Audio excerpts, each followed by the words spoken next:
Good morning. It's a pleasure to be here. I must say it's about 5 years since I last addressed a Investing in Fuel Cells conference.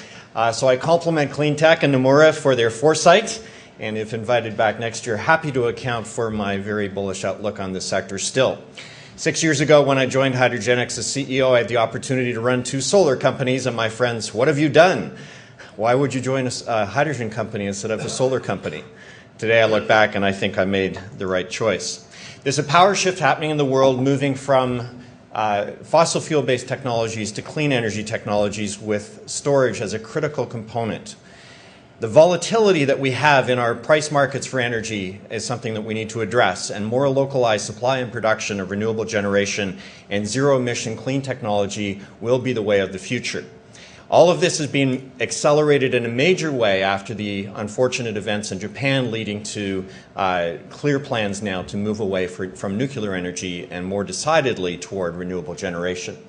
Hydrogenics is involved in the deployment of technologies to support this shift in several important areas, and I'd like to share that with you this morning.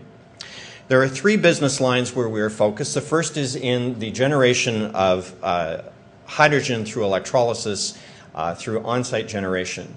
We are the global market leader in this area. We outsell our closest competitor 2 to 1, and we've deployed many sites around the world, more than 2,000 products over a 60-year history, if you can combine all of the acquisitions that we have made. In hydrogen fueling, we've deployed 40 hydrogen fueling stations around the world and see significant acceleration with recent deployments in Oslo, Istanbul, Turkey, in Belgium, and the largest fueling station in Europe in Hamburg, which is interestingly owned by Vattenfall, a utility. In the area of power systems based on hydrogen, we deploy backup power units with a major American partner, which is a leader in the area of cellular communication backup systems. And for mobility operations, we're doing systems on bus platforms and truck platforms around the world. The most important area that I think is the future of hydrogen technology for many important reasons is the area of energy storage. And I'm going to take some time to explain both the reasons for that and the business case in just a few moments. This emerging market is now clearly showing itself. I think from an investment point of view, there is always the hype period that any industry goes through. We've recently seen that happen with batteries and solar, and then into a dark period, crossing the chasm it is called. For us, it has been the last 10 years.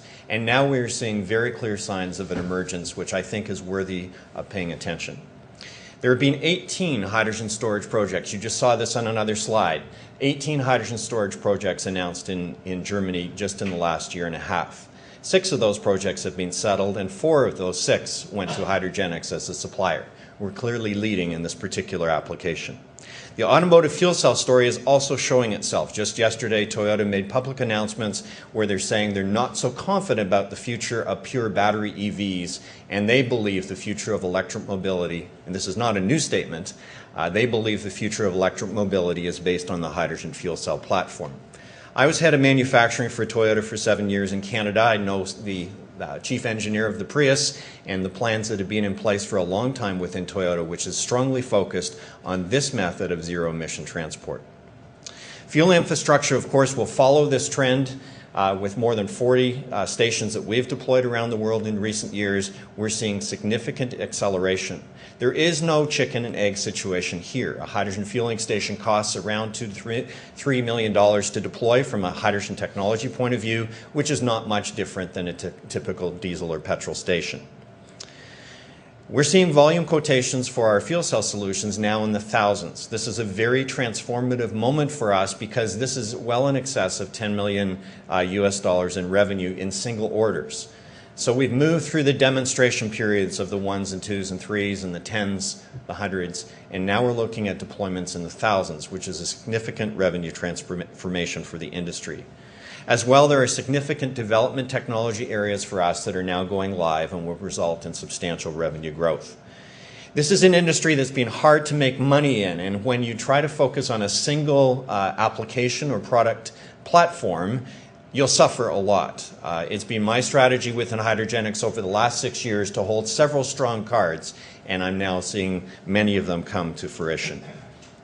The strong differentiators for us is, first of all, in the energy storage area. We're clearly the market leader, as I said, 4 of the 6 projects that have been settled in Germany have all gone to Hydrogenics. We're the first to market, with many other deployments at smaller scales, but now we are deploying multi-megawatt projects with industry leaders in the utility sector, such as E.ON and Enbridge. E.ON, the largest utility in the world, we will deploy a 2-megawatt hydrogen energy storage system in December of this year after just receiving the order in May.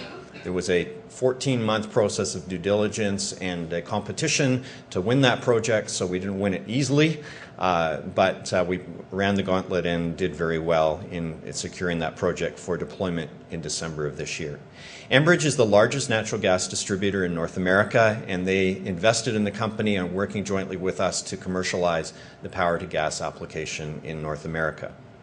In power systems, we have a world-leading capability in integration of fuel cell systems. We have a number of important patents which distinguish our systems from the standpoint of performance and durability. And we've been tested and developed as a company by a number of very challenging partners, very large companies to work with to develop power systems based on hydrogen. Again, in hydrogen generation, we are the global market leader, and we partner with a number of the industrial gas companies to deliver industrial gas hydrogen solutions around the world in more than 100 countries.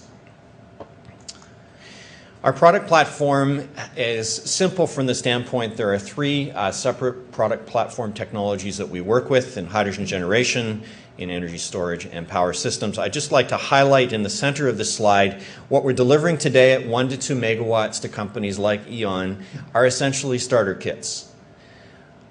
It's necessary to satisfy the needs for energy storage to deliver something in the range of 10 to 50 megawatts in a single project to meet the needs of the fluctuating electrical power grid. So we're seeing just the beginning of this market, but substantial revenue promise for us as we go to larger scale projects. The power-to-gas application is one that is new for, I'm sure, many of you, and I'd like just to take a few moments to explain how we take electrical renewable generation from wind and solar and convert it into a gaseous form which can be stored. The most important business aspect of this particular model is we are introducing banking into the energy industry. When we make electrons in the electrical system, they have to go somewhere immediately, just from a physics point of view, and having storage in this industry is a very critical resource. Today, we run our electrical systems almost like a town without a water tower. We make it and use it immediately, and storage resources are critically required now to complement renewable generation. This solution uses the existing natural gas infrastructure as the pipeline and storage container for renewable generation. So we take surplus electrical energy, pass it through an electrolyzer which converts electrons into hydrogen gas, and then use the natural gas system as a means of storing and transporting that energy. The energy can then be recovered as a fuel through the natural gas system for heating or power generation or the regeneration of electrical energy. It introduces the possibility of upwards of many months of energy storage. And one of the attractive points for Enbridge, which in Canada stores more than 6 months of heating fuel every cycle, it means that we can mop up or soak up surplus renewable generation in the spring and bring it out in the hot August months when the air conditioners are running and recover that energy over a long storage period. There's another important difference with hydrogen, and this has been well recognized in Germany, where a number of storage solutions have already been tried. On this chart, you see on the backdrop with the fluctuating line the output of the wind generation for E.ON in the northern part of Germany, fluctuating in just a matter of hours between 0 and 8 gigawatts of output. This problem continues to worsen in Germany and is the reason why there's a great deal of focus on the need for energy storage. On the right-hand side of the slide is a compressed air storage plant which actually exists in Germany and is operated today. The amount of energy that compressed air storage plant stores is the area under the curve, the larger graph on the left-hand side of the slide, in the small red box. The conclusion of E.ON is simply they will never build enough compressed air storage plants to come anywhere close to meeting the needs of the problem. There's also pumped hydro facilities in Germany. This is the lake on the mountain trick, where you pump water up the hill at night and then recover the energy back